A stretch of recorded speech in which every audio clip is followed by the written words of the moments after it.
Welcome to the Shulamite Podcast, an extension of Shulamite Ministries and Shulamite.com, with weekly interviews and teaching with author and speaker Martha Kilpatrick and hosted by John Enslow. This weekly podcast is a way to stay connected to the ministry. So come experience anointed messages, not giving just another method, but a living impartation. We're having a delicious little meeting of 4 this morning. I called for it because Jennifer has one of the most amazing testimonies, and I wanted her to share it with everyone. But before we begin there, I wanted to say, be sure and be reading John's blogs, Get Along with God.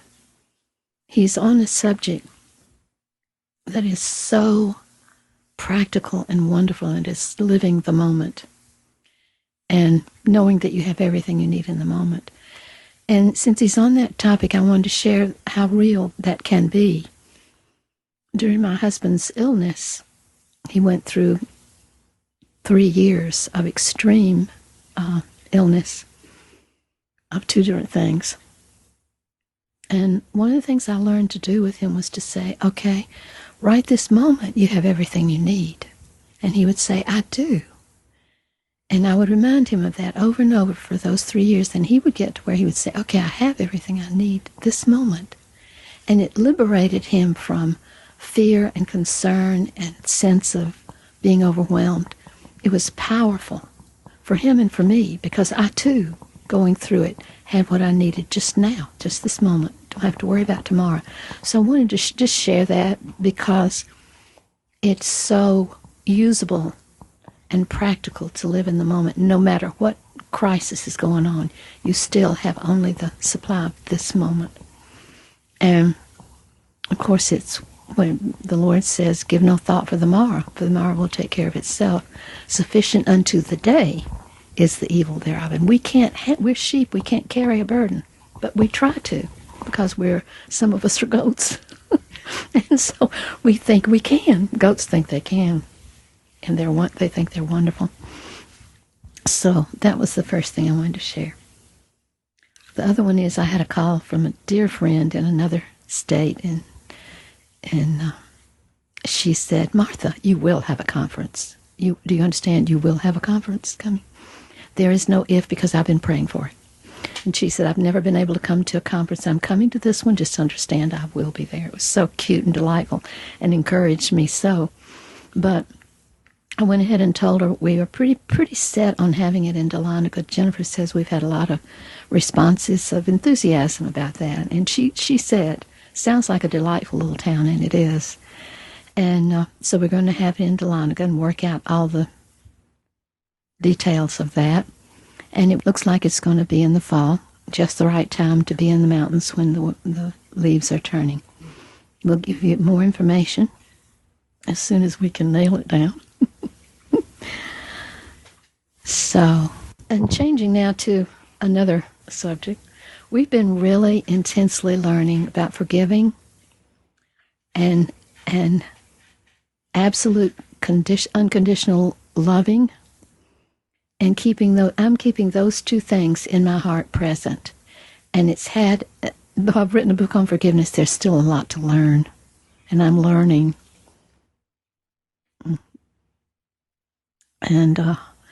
But I'm learning to forgive instantly. Because it has to be forgiven, I'm forgiving immediately. And then purposing to love. And I am absolutely amazed how clean I feel with the Lord and before the Lord. It's a cleansing of me. It's a keeping in the will of God. The command to forgive is absolute, is without exception. The command to love is without exception for the believer. And it's just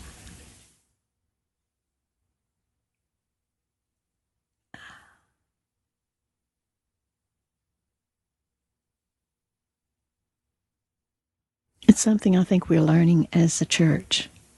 And it's having great power in every life. And it's keeping me completely free all the time. And there's nothing really to work through or to anguish through. It's just forgive and love and go. So Jennifer has a great insight about it, so I'm going to ask her to share.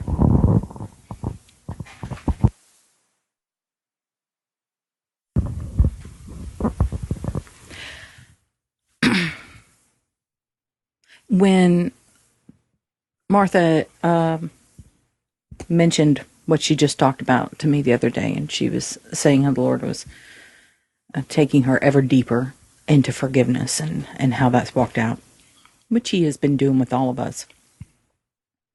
But it kind of sparked in my mind work that he's been doing in me to establish certain disciplines.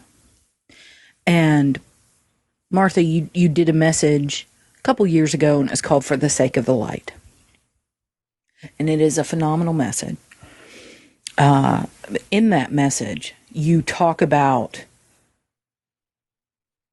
what those disciplines look like in your own life. What your prayer time, what the Lord brought you to with prayer, how you approached the people in your life in prayer. So the list that you made, the days that you prayed, you began to show how he laid out your certain parts of your day. And you shared that with people so that they would, first of all, have, a starting place if they had no idea. But when I heard you talk about it, what it said to me was, this is what he's going to do for me. He's going to establish himself in my life just as personally as he did with you. And so I don't know why, but I didn't say it has to look exactly like it does for Martha. What I said was, these are the priorities. That's kind of how I approached it. And said, what she's telling you here is this is what matters in your life. Prayer, time with the Lord, listening, soaking, gazing, and how he established that in you. And you were very clear that you couldn't go through your days without that time with him, without that investment, without the listening, without gazing at him. You were confirming the scriptures, basically, in your own life, which is really what a testimony is, isn't it? I guess, boiled down to it. And so because I was open to that and said, these are the priorities, I didn't really know what that would look like for me. I knew I'd have a morning time, but what's my morning time? What's involved with that? I don't know. And so I had a little more grace for myself than usual. And people who know me know that I'm not always so open and just like, go ahead, Lord, do what you want to do with me. I'm real happy to be locked down, actually. Feel a little more in control that way. And that's not a sinful rut that I go back to like a dog to its vomit. But that leads me to the mind. And my insatiable desire to know, my stronghold of knowing. And the Lord's broken. He has done such a work through Martha, through John, through my mom, through anybody in my life. At one point or another, I have been loved enough to be confronted and prayed for. And I don't know what's left, but I have absolute belief in his work and the work that he's done. And it has been an obsession. It has been an addiction, like a stronghold. That's a little bit of church jargon. And so there's a little bit of distancing with it. I think, I have a stronghold of this, Well, let's not be medieval. Let's be honest about what it was. It took my time. It's where I spent my time. Okay? That insatiable lust to know.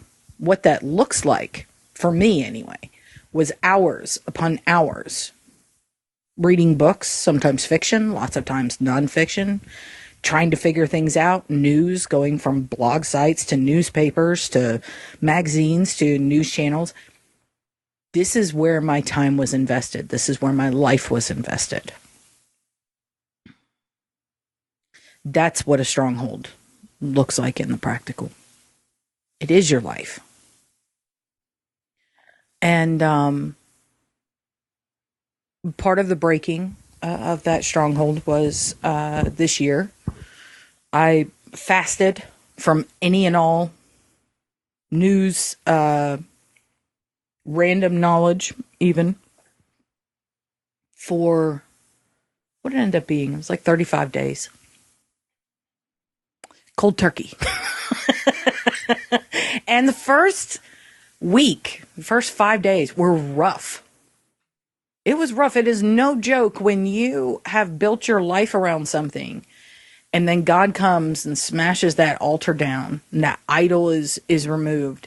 It is disorienting. It affects you on an almost physical level.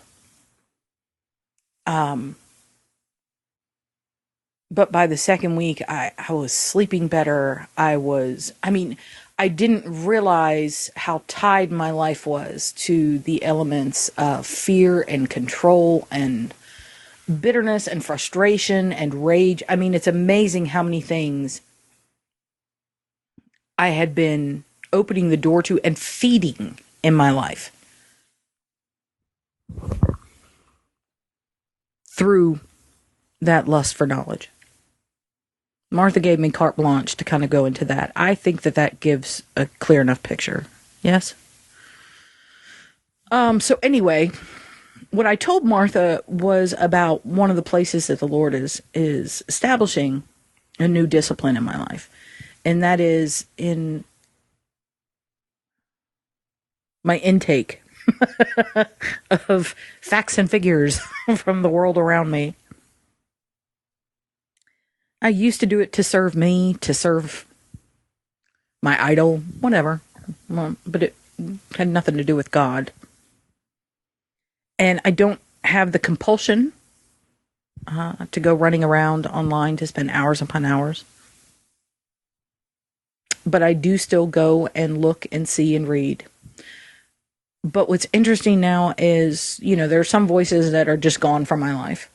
I have no desire to listen to them anymore, to read them anymore. Some newspapers I don't check in on. I don't ask. I think it's fine. But what the Lord has done is, when I'm reading these stories, I'm reading these developments, I'm not reading it just to read it. I'm taking it to Him and saying, okay, what do you want to pray over this? What are your thoughts on this? What does this even matter?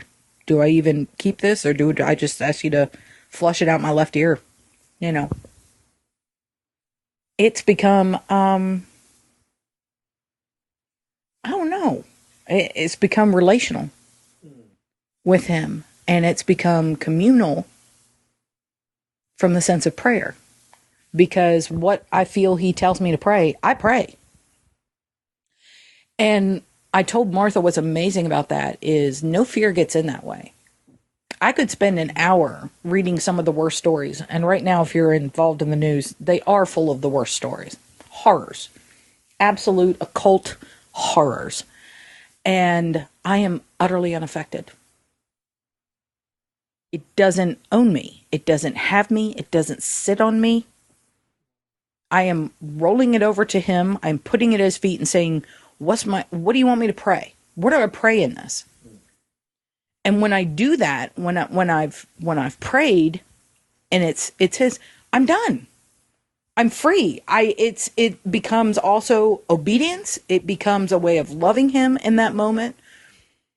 It is the most basic, I think, engagement with the world around me in the broader sense. We hope you've enjoyed the Shulamite podcast. For all the latest from Shulamite Ministries, please visit us at Shulamite.com, where you'll find Martha's daily devotions, posts from GetAlongWithGod.com, and the online library of all of Martha's writings. At Shulamite.com, downloading the free Shulamite app is easy, and LivingChristianBooks.com is only a click away. Thank you for joining us on this journey to discover a God worth knowing.